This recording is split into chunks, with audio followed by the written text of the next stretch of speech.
If you happen to believe that Twitch is a gaming platform, well, the moderators did an excellent job dispelling that myth and showing that it's actually an activist platform disguised as a gaming platform. But before I go into this video, I just want to make an observation. I don't have studies, I don't have a guy in a lab coat in order to research this, but it's just like a personal observation that I've noticed. I'm an atheist, and I'm pretty sure you guys know this because you watch my channel, but in case you're new and you didn't know, well, here it goes. And my fiance is very religious. Now, I'm also a person that loves liberty and values freedom, especially that of the individual, the smallest minority that is. And I also have a couple of friends that identify as Marxist. And again, we differ 100% when it comes to ideology. So how do we make it work? How can people who fundamentally disagree on things still get together and still be friends? How can you bring people to the table? And the answer is, don't talk about the politics. When I meet with my family at the Christmas dinner or at other family gatherings, we do not talk about politics. We do not talk about religion, and we do not talk about football, because these are very emotionally loaded subjects which create division. You're not going to convince someone at the dinner table that their football team is wrong.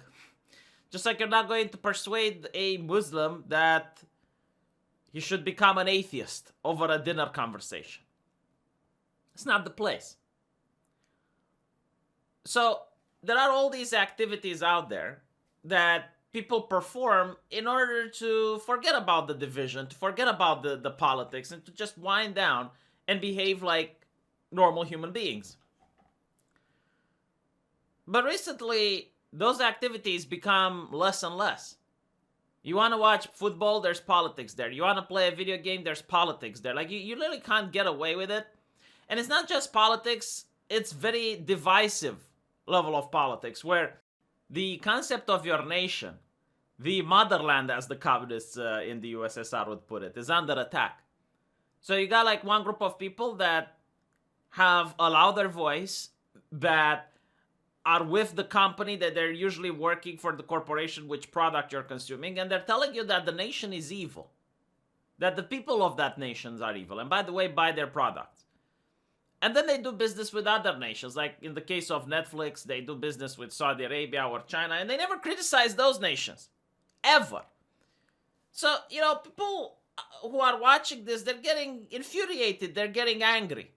And then you also have people on the left asking, like, why are there so many people that are angry? It's because all of this divisiveness isn't just like it used to be back when my parents were kids, and like the politics would be when you open the news on television, and the people who would watch television constantly would actually get angry. Like, I remember a lot of Americans were complaining. It's like, oh yeah, my father watches Fox News all the day, and he's very angry and agitated and difficult to deal with. Because that was what happened when you watched the news. They called it the idiot box. But nowadays, it's not just with the news. Everything you do, whether it is you're watching movies, you're playing video games, you get like these politics stuffed down your throat, and everyone is angry. And I think it's done on purpose at this point. I think it's purposefully done so people do not have any escapism. What is the end goal? I don't know. But it's definitely not causing understanding, peacefulness, and people getting together. So, what happened with Twitch now? Well, there is this individual that I really like. I watched a lot of his videos. I grew up with his channel. It's called Gootecks, right? Now, Gootecks is a member of the fighting game community. He's really good, and he had a lot of tutorials and trying to tell people on how to be better and how to improve at Street Fighter. He also played a little bit of Mortal Kombat, Marvel vs. Capcom, other type of games. He's a very funny individual. I like watching him. He went around, I believe he even won a couple of championships, right? So if you're in the fighting game community, you know who this guy is. And apparently this guy had an opinion. And because of that, punishment needs to follow. Because you see, Twitch needs to show that they're censoring like everyone else. They need to do their quota of censorship. They're not like the big boys from the Silicon Valley. They're not like Facebook, Twitter, and YouTube, which are doing the important stuff. No, they're dealing with video games and women with big boobies.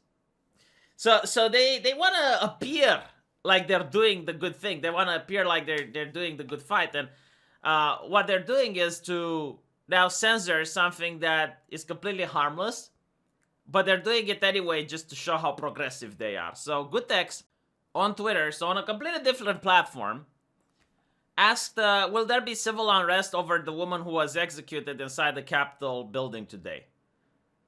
Right? So, obviously you're asking this question after months, if not the past year, of the corporate American press talking about police brutality.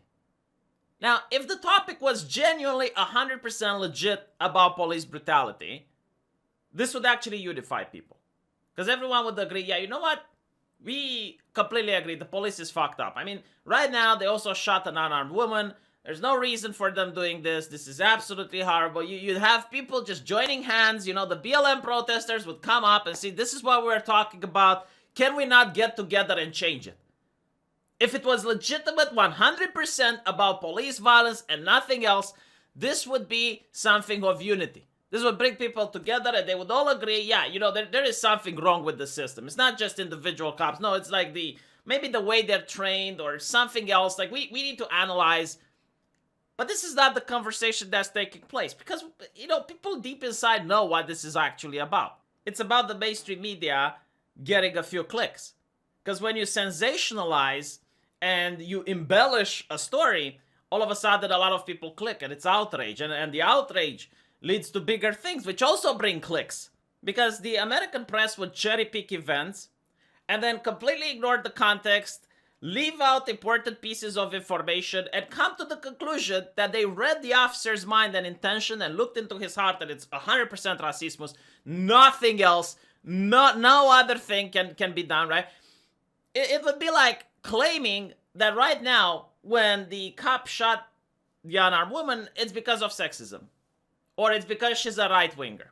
You can't know that. There is no way of knowing that until a trial is made. You don't even know the reasoning just by watching a video. You can make some sort of conclusion and you can make some hypothesis, but until the trial happens and you actually get to know all of the information and everyone presents the evidence, it's very difficult to tell whether or not... But anyway, right, so Twitch comes in and now they decided that because of this statement, the emoticon of PogChamp encourages people to violence. Show me the study. Where is the research which actually shows that the reason you had violence yesterday in the United States is because social media didn't censor enough? Like, if only there was a little bit more censorship, if just a tiny bit more censorship would have been done on Twitch, everything would have been avoided. You know, these are the people that constantly talk about trust the experts, and you go on to their streams and it's like, oh, my study this, my study that. Where is the study that shows censorship fixes things? Just one study, show me. Show me just one where it says, yeah, you know what? People have problems and issues and grievances. If we can suppress them a little bit, if we can censor them a little bit more, all of this will go away. Basically, what they're saying is that the reason you have protests in Hong Kong is because China isn't censoring enough. The reason you have the Thai Market Square, or whatever it's called, Tiaman, the one with the tanks, and the reason you had that is because the Chinese government didn't censor enough. That's their ideology. That is like how they're thinking about dealing with the issues. So it is what it is. You know, it's just going to accelerate, I suppose. I mean, the way I view it is that if you have a couple, a husband and a wife, and they have some grievances towards each other, like the wife has some grievances, right? Like she's upset about something. It doesn't matter if the thing that she's upset is justified or not, but she's upset about something. The solution is to not to talk with her. The solution is to just completely ignore her and completely make sure that her grievances never get addressed. Because this is right now how many people that are enlightened think that human interaction is based on it, and this is how you're supposed to avoid violence. Now, I said this before and I'll say it again. I grew up in Eastern Europe, all right? I grew up under an oppressive socialist regime. And once I went to school, they taught us why free speech is important. And the reason they said free speech is important is not to allow opponents to speak or any other. No. The reason free speech is important is because it allows people to communicate with each other, to talk with each other, and to air their grievances, to come together, put the grievances on the table, discuss them, and then try to find some common ground. It's what families do when they're in problems, right? Like if there's a financial issue in my house, my dad would get everyone around the table and we would discuss it and we would try to air the grievance. That's what normal people do. Nowadays, it seems that the opposite is being done. Yesterday, when I looked at the certification of the Electoral College, the Democrats and the Republicans were speaking two different languages. They were talking besides each other. They wouldn't even interact with each other's points. The Republicans would go there and they would say, we do not think it's okay for states to change their legislation. It's unconstitutional, blah, blah, blah, blah, blah. Like that was the argument. Whether you agree with it or not, that was the argument a Republican made. And then you had the Democrat coming in and saying, oh, well, there is no evidence of election fraud. It's like, he wasn't even talking about that. And then you'd have another Republican and talk about something else entirely. And it's like, well, why don't you address the Democrat and say, look, even if this is the most ironclad election, the main issue is that a lot of the people in the nation do not believe that this election was legit. Like, what do we do about it? How do we reach these people and try to address their grievances? There wasn't a conversation. Just people talking past each other.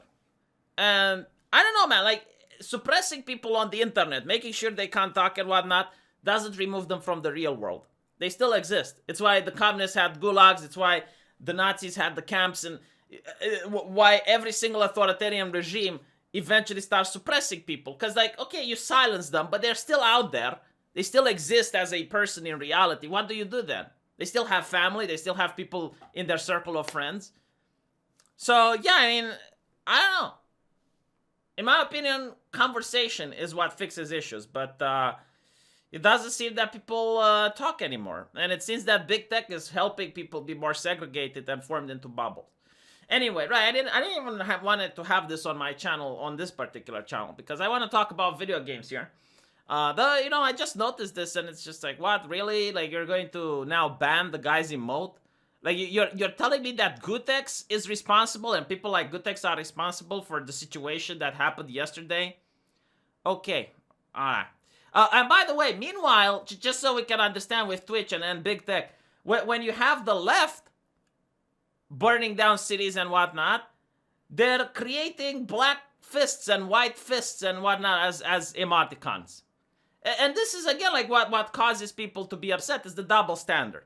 Anyone that has a brother can empathize with this, because I didn't have a brother, but I used to have a cousin. And when we would get together, my cousin was older than me.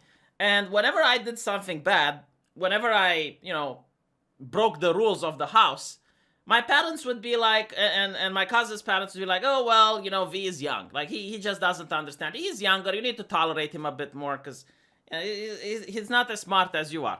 But when my cousin did something bad, he would immediately get punished. He would get grounded. He would get, time off. He would get spanked. Well, I lived in a socialist country. Spanking was what the party recommended. But my point is that he really hated me. He started despising me because of the differential treatment. And again, I don't have a doctor with a lab coat. I don't have someone to tell me whether or not this is normal. But it's just my personal observation. Let me know what you think, and I'll see you guys later.